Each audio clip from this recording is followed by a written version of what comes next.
Hello friends, welcome to Kovai Cousins.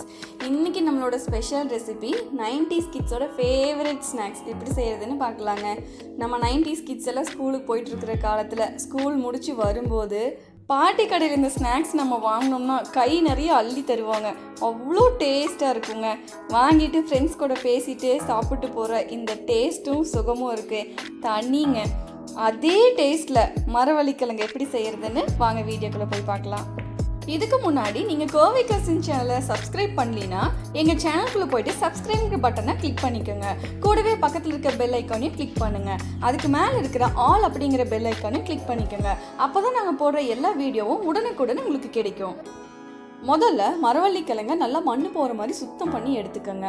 நீங்கள் வாங்கும்போது ரொம்ப ஃப்ரெஷ்ஷாக இருக்கிற மாதிரி 2 பக்கம் நல்லா வெள்ளை கலர் இருக்கிற மாதிரி பார்த்து வாங்கிக்கோங்க. அப்போ தான் டேஸ்ட்டும் ரொம்ப நல்லாயிருக்கும், உடம்புக்கும் நல்லதுங்க. இதில் ஏதாவது ஒரு இடத்துல கருப்பாக இருந்தாலும் அதை கட் பண்ணிவிட்டு நம்ம யூஸ் பண்ணிக்கலாம் அப்படின்ட்டு செஞ்சிடாதீங்க. That is equal to cyanide அப்படின்னு சொல்கிறாங்க. ஸோ நல்ல கிழங்கா வாங்கி அன்னைக்கே முடிஞ்ச வரைக்கும் யூஸ் பண்ணிவிடுங்க. நம்ம சுத்தம் பண்ணியிருக்கிற கிழங்க குக்கரில் போட்டு அந்த கிழங்கு பாதி அளவு மூழ்கிற அளவுக்கு தண்ணி விட்டு 3-4 விசில் விட்டு வேக வச்சு எடுத்துக்கோங்க. உங்களோட குக்கரில் எந்த அளவுக்கு விசில் விட்டால் நல்லா வேகுமோ அந்த அளவுக்கு நீங்கள் விசில் விட்டு வேக வச்சு எடுத்துக்கோங்க. நான் இங்கே 4 விசில் விட்டு வேக வச்சு எடுத்துருக்கேங்க. நல்லா இந்த மாதிரி அதனுடைய தோலெல்லாம் வெடிச்சு வர மாதிரி வெந்திருக்கணும். நம்ம பச்சையாக இருக்கும்போது தோல் எடுத்தோம்னா ரொம்ப கஷ்டமாக இருக்குங்க. இந்த மாதிரி வேக வச்சு நம்ம எடுத்தோம்னா ஒரே நிமிஷத்தில் தோலெல்லாம் உரிச்சு எடுத்துடலாம். பாருங்கள் எவ்வளோ ஈஸியாக இருக்குன்னு. இந்த மாதிரி நம்ம எடுத்துருக்கிற எல்லா கிழங்கையுமே க்ளீன் பண்ணி எடுத்துக்கலாங்க. இந்த மாதிரி க்ளீன் பண்ணி எடுத்துட்டு இதை நல்லா கைகளால் இந்த மாதிரி நல்லா உடச்சி விட்டுக்கோங்க. கட் பண்ணணுங்கிற அவசியம் இல்லைங்க. இந்த மாதிரி நல்லா கையிலேயே உதுத்தி விட்டிங்கன்னா பாதி மசிஞ்சும் பாதி முழுசாகவும் இருக்கும். அப்போ டேஸ்ட் ரொம்ப நல்லா இருக்குங்க. அடுத்தது ஒரு பேனில் நல்லா செக்கில் ஆட்டின தேங்காய் எண்ணெயை எடுத்துக்கோங்க. இதில் 1 டேபிள் ஸ்பூன் அளவு எண்ணெய் சேர்த்துக்கோங்க.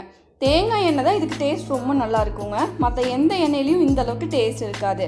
எண்ணெய் நல்லா காஞ்சதையுமே இதில் 1/2 டீஸ்பூன் அளவுக்கு கடுகு சேர்த்துக்கோங்க.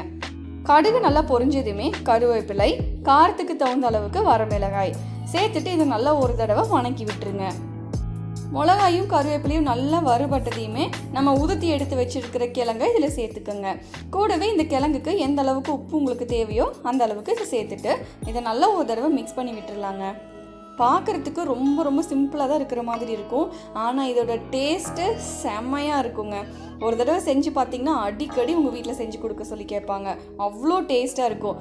நாம் யூனிஃபார்ம் போட்ட காலத்தில் பாட்டி கடையில் வாங்கினோமே அதே டேஸ்ட் இருக்குங்க. அவ்வளோதாங்க, 90's கிட்ஸோட ஃபேவரட் ஹெல்தி ஸ்நாக்ஸ் மரவள்ளி கிழங்கு ரெடி ஆயிடுச்சு. ரொம்ப டேஸ்ட்டாக இருக்கும். செஞ்சு பார்த்துட்டு எங்களுக்கு எப்படி இருக்குன்னு கமெண்ட் பண்ணுங்கள்.